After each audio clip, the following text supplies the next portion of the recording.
Hello, today I'm going to show you a quick and easy way to remove keys from a keyring and also to reinstall keys onto a keyring. So the usual way to get a key off is that you've got to get your fingernail in between that little gap between the two rings of steel and then work your key off that way, but it can be quite difficult to do and you can actually hurt and damage your fingernail in the process. So I reckon a better way is to use a staple remover, and these are available at stationery stores and they're used to actually remove staples from bits of paper. But what you do in this case is that you line up the prongs there on the staple remover to that gap between those two rings of steel like that.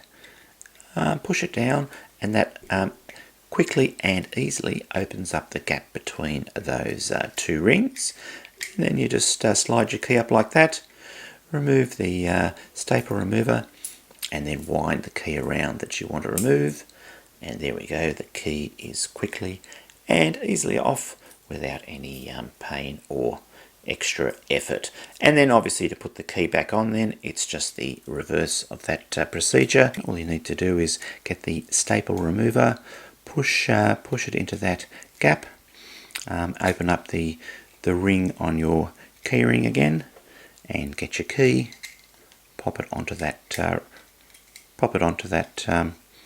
that loop of steel, and then remove your staple remover and then wind the key back on, and there we go, the key is back on, quickly and easily installed back onto the keyring.